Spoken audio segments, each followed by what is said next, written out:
vastly different, is you have the most well-informed traders here in the West, in the United States, that are standing for delivery to the tune of billions and billions and billions and billions every month. And the question that you ask is one that should really be thought about. Who the hell is buying all of this? Every month we're seeing billions and billions and billions every week come into the COMEX.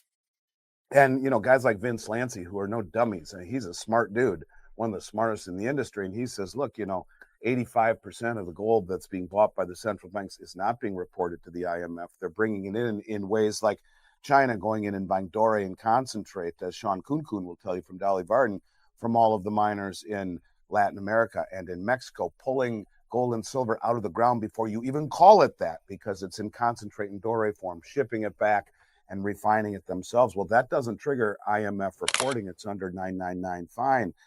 Or buying it from other locations around the globe through maybe proxy banks or sovereign wealth funds that don't trigger it, and using artisanal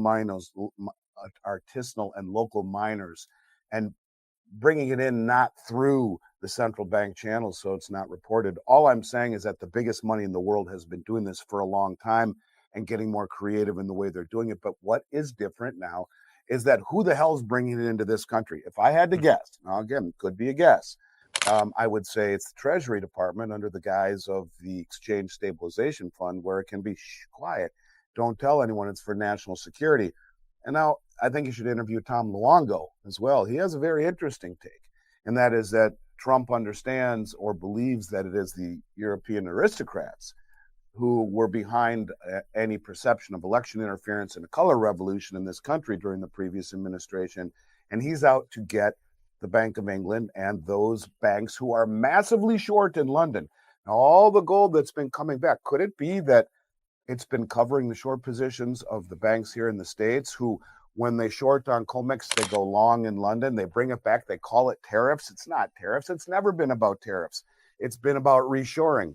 So maybe if you want to walk that fine line of conspiracy and reality, and this is coming more from Tom than it is from me, but I think it's a very intriguing idea, is that all that gold coming back, maybe it's being used to cover the short positions of the banks in the States, with the idea that it's going to go to the Treasury in terms of their gold acquisition for whatever their plans are with gold revaluation or pegging it to the bond market, as I believe, and to cover their balance sheet.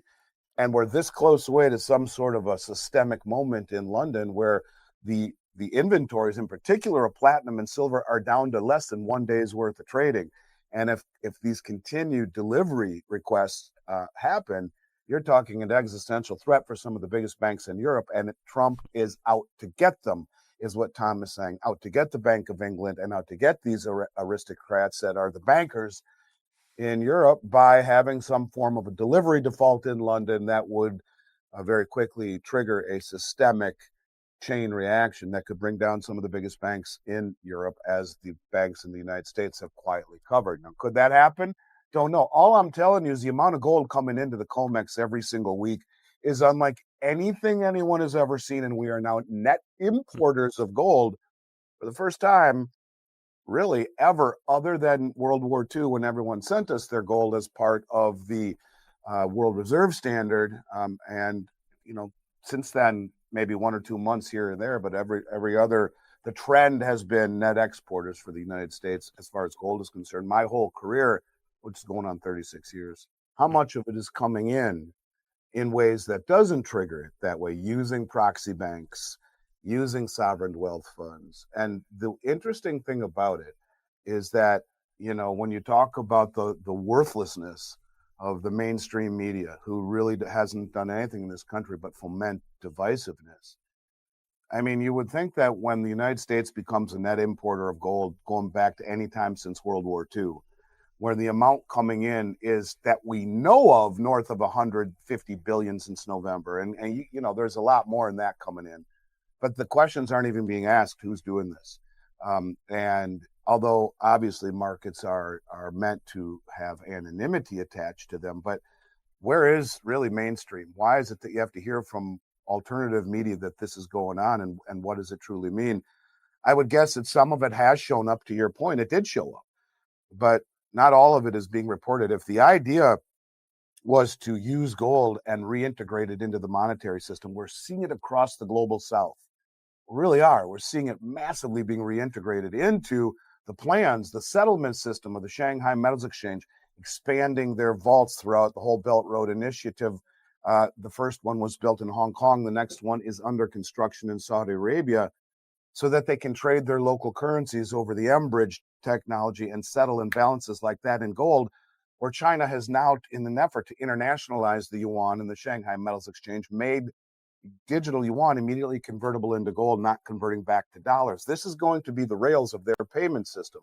I believe that gold will have a different role in the United States, but equally as compelling in terms of its monetary future. And any way you look at it, I just think that gold will be reintegrated into the monetary system.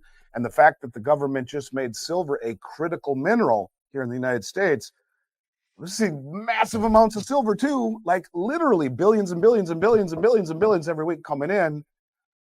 And now it's a critical mineral. They just put a floor under the price as far as I'm concerned. Things are different, Kai. For the first time, the focus isn't on U.S. treasuries. In fact, the people who promoted it are saying maybe back off and buy gold. The focus isn't on these traditional assets that are now changing, and it just feels different at a level that would perpetuate legitimacy, that would accentuate legitimacy instead of fighting against the wind forever. It's like we got the wind at our back right now from the highest up of the food chain in terms of finance. And it's probably in some passing, nothing substantial. You talk about momentum. Michael Oliver is a very interesting man, and he focuses primarily on momentum in a technical respect. And he said that gold has just blown through a channel, if you will, a annual momentum channel that was broken last month, and he would expect this month, which is ending today or tomorrow,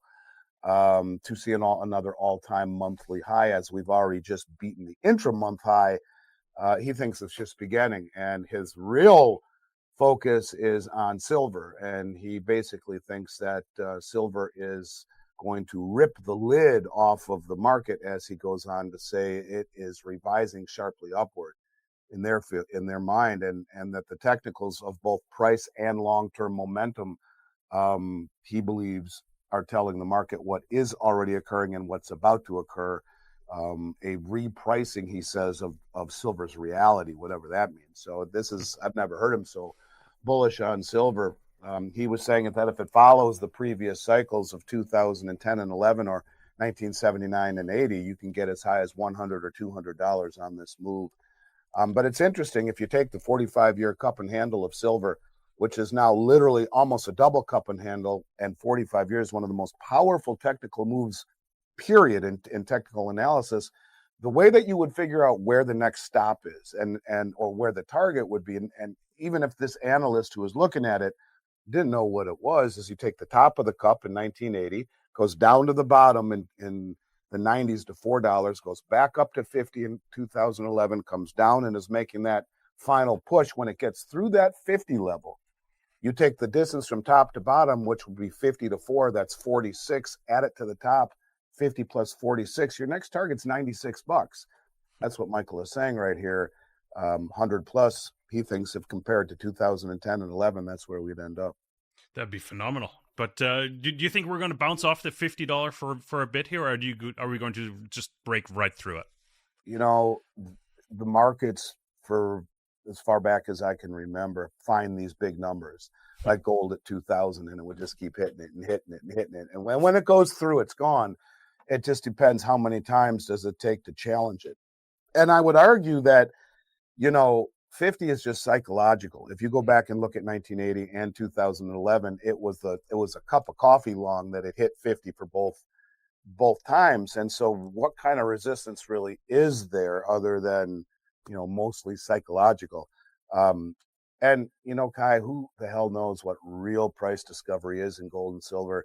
It's not even debatable that the central banks of the West have held down gold and silver for a long time.